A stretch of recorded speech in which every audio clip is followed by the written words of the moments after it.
সামান্য বৃষ্টিতেই জলাবদ্ধ হচ্ছে ফরিদপুরের ভাঙ্গা উপজেলার চান্দা ও কাউলিবেড়া ইউনিয়নের ফসলি জমি।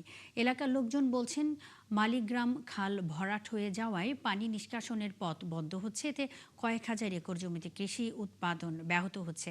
এ নিয়ে ফরিদপুর ৪ আসনের সংসদ সদস্য বলছেন, দ্রুতই খালটি খননের উদ্যোগ নেওয়া হবে।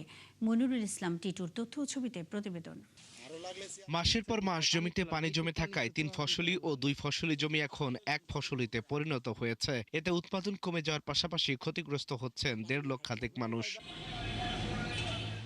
৮ বছর আগে এক্সপ্রেসওয়ে ও পদ্মা সেতু রেল সংযোগ প্রকল্পের কাজের সময় এসব মাঠের সঙ্গে মালিগ্রাম খালের সংযোগ বিচ্ছিন্ন হয়ে যায়। পরে খালের মুখ আবার খুলে না দেয়ায় প্রতি বছর বর্ষা মৌসুমে দীর্ঘস্থায়ী জলাবদ্ধতা দেখা দিচ্ছে। মহাসড়কটা চালু হলো, চালু হওয়ার পর থেকে আমরা কৃষক জলাবদ্ধতায় আমরা ভুগতেছি।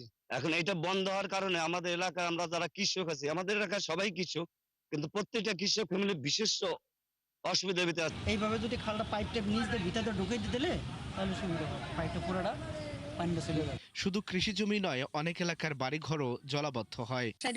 এটা পানি চলাই যায়, ইট হিজলে হয়ে যায়, রাস্তা গেলে মানে এমনি কাইতে হয়ে যাওয়া লাগে। বৃষ্টি নামলে রাস্তা পানি নিচে থাকে, তখন আমাদের যাতায়াতের সমস্যা হয়। এই 7টা বিলের পানি যদি নিষ্কাশন হতে পারে, তাহলে এই 7টা বিলে প্রায় ম্যাক্সিমাম 2.5 থেকে 3 লক্ষ মানুষ জীবিকা নির্বাহ এখান থেকে। এই লোকগুলা সচ্ছলভাবে চলবে এবং আমরা সবাই ভালো থাকবো। তবে এলাকার মানুষের দুর্ভোগের বিষয়টি স্বীকার করে দ্রুত ব্যবস্থা নেওয়ার আশ্বাস দিয়েছেন ফরিদপুর ৪ আসনের সংসদ সদস্য।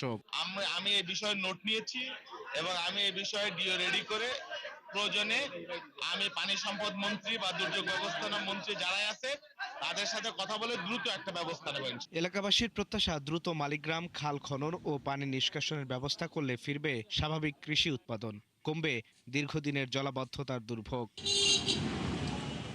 আল ইমরান, ৭১। ফরিদপুরে জলাবদ্ধতার আরও খবর জানাতে আমাদের সাথে সরাসরি যুক্ত হচ্ছেন সহকর্মী মনিরুল ইসলাম টিটু। টিটু, পানি নিষ্কাশনের ব্যবস্থা নিয়ে প্রশাসন কি কোনো উদ্যোগ নিয়েছে কিনা এবং এই অবস্থায় ফসলি জমি বাঁচাতে কৃষি কর্মকর্তা কি পরামর্শ দিচ্ছেন? মুন্নি, ফরিদপুরের ভাঙ্গা উপজেলার চান্দা এবং কাউলিবেড়া ইউনিয়নবাসীর এই দুর্ভোগ কিন্তু দীর্ঘ ৮-৯ বছরের, অর্থাৎ যখন থেকে পদ্মা সেতু প্রকল্পের কাজ শুরু হয়েছে, এক্সপ্রেসওয়ে নির্মাণের কাজ শুরু হয়েছে, ঠিক তখন থেকেই। তখন এই খালের যে মুখ সেটি কিন্তু বন্ধ করে দিয়ে মূলত এই উন্নয়ন কাজগুলো করা হয়। মানে তারা বলেছিলেন যে কাজ শেষে এই অংশটুকু আবার তারা খনন করে পানি নিষ্কাশনের সুব্যবস্থা করে দিবেন।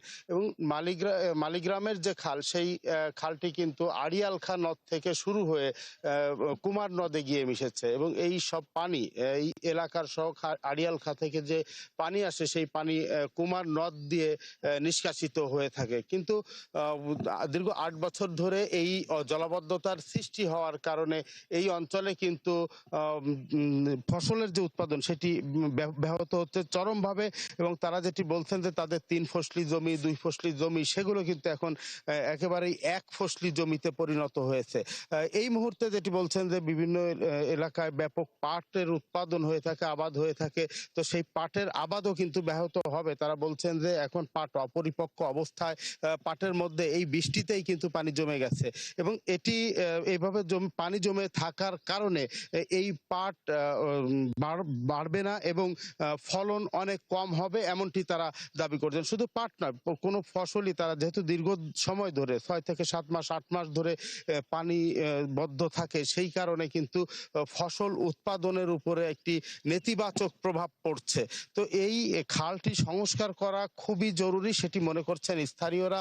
তো এই প্রসঙ্গে আমি কথা বলেছিলাম ফরিদপুর ৪ আসনের সংসদ সদস্য শহীদুল ইসলাম খান বাবুলের সাথে। তিনি কিন্তু বলেছেন যে এই খালটির শীঘ্রই খনন করা হবে। তিনি উপলব্ধি করতে পেরেছেন যে আসলে এই খালটি মানুষের জন্য কতটা জরুরি এবং এই খালটি উৎপাদন করলে খাদ্য শস্য উৎপাদন অনেক বেশি বাড়বে। কারণ এখানে 7টি বিলে কয়েক হাজার একর জমি কিন্তু রয়েছে, যেগুলো 3 ফসলি থেকে এখন 2 ফসলিতে রূপান্তর হয়েছে। তো কৃষকদেরও দাবি যে এই দ্রুততম সময়ের মধ্যে এই খালটি যাতে যাতে খনন করে এই পানি নিষ্কাশনের সুব্যবস্থা করা হয়, যাতে করে এই খাল দিয়ে পানি নিষ্কাশিত হয় এবং মানুষ তাদের যে কাঙ্ক্ষিত